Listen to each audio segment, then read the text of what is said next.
Hello বন্ধুরা, আজ রান্না করব পাঙাশ মাছ। তো কড়াইটা চড়া দিয়ে নিলাম। এখন চলে যাচ্ছি রান্নাঘরে। কড়াইটা চড়া দিয়ে চলে এসেছি রান্নাঘরে আর উনুনটা ধরিয়ে নিচ্ছি। আজ করব পাঙাশ মাছের ভুনা। তো বাজার থেকে আমি 500 গ্রাম মতো পাঙাশ মাছ নিয়ে এসেছিলাম। পাঙাশ মাছগুলো এখন হলুদ লবণ দিয়ে মেখে নেব। দিয়ে দিচ্ছি লবণ, দিয়ে দিচ্ছি হলুদ গুঁড়ো,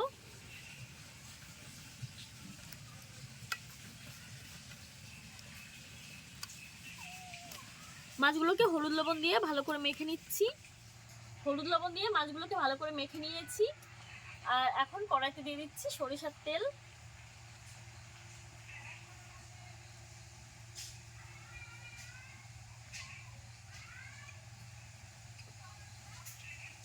তেলটা ভালো করে গরম করে নিচ্ছি।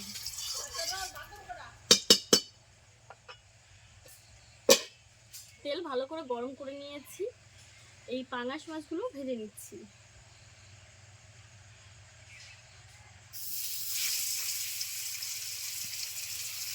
এই মাছগুলো কিন্তু প্রচন্ড ফাটে।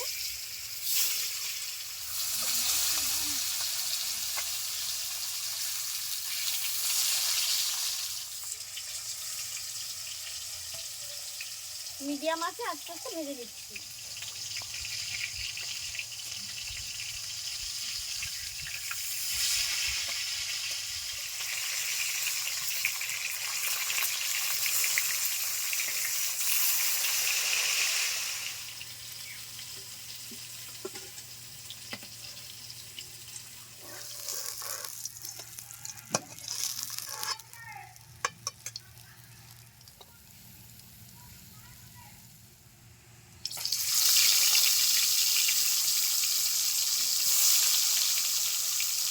সবগুলো মাছ ভেজে নিয়েছি, এখন তেল ঝরিয়ে তুলে নিচ্ছি।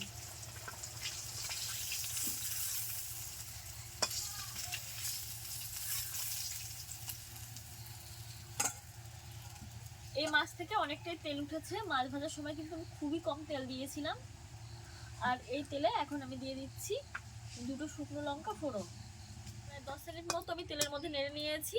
কালারটা চেঞ্জ হয়ে গেছে। এখন দিয়ে দিচ্ছি গোটা সাদা জিরে আর গোটা গরম মশলা।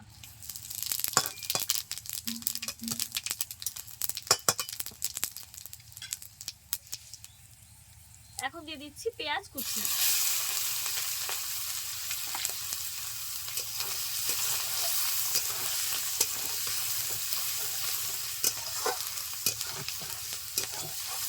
দু মিনিট আমি নেড়ে চেড়ে নেবো। দিয়ে দিচ্ছি থেতো করে রাখা আদা ও রসুন।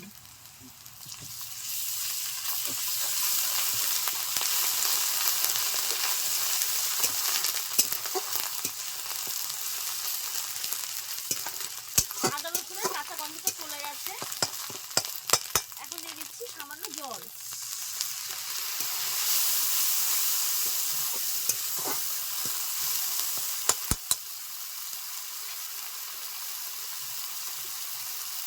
দিয়ে দিচ্ছি জিরে, ধনিয়া ও শুকনো লঙ্কার গুঁড়ো।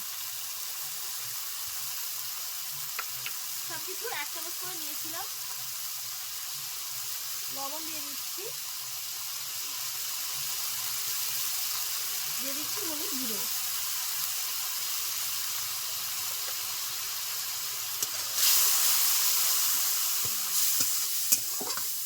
জলটা একটু কম হয়ে গেছে, আমি আরেকটু জল দিয়ে দিচ্ছি। ভালো করে কষে নিয়েছি, জলটাও কমে এসেছে। আর এখন দিয়ে দিচ্ছি এই ভেজে রাখা পাঙাশ মাছ।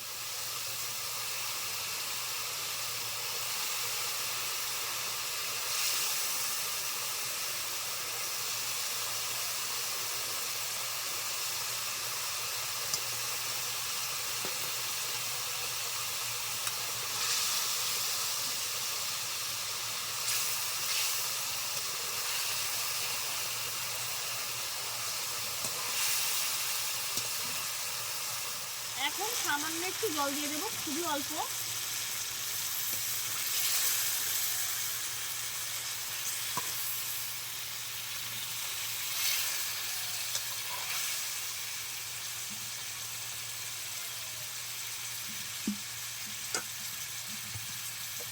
ঢাকা দিয়ে 3 থেকে 4 মিনিট মতো জাল করে নেব। এখন ঢাকনাটা খুলে নিচ্ছি, দিয়ে দিচ্ছি মিট মশলার গুঁড়ো,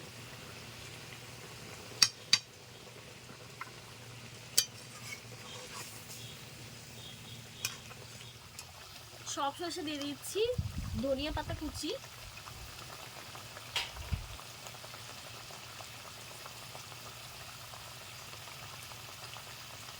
রান্নাটা একদমই হয়ে গেছে, এখন নামিয়ে নিচ্ছি।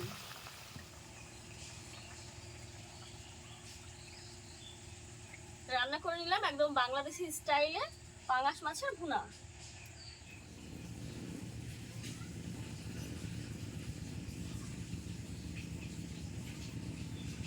আজকের এই রেসিপিটা কেমন লাগলো অবশ্যই কিন্তু আমাকে কমেন্ট করে জানাতে ভুলবেন না।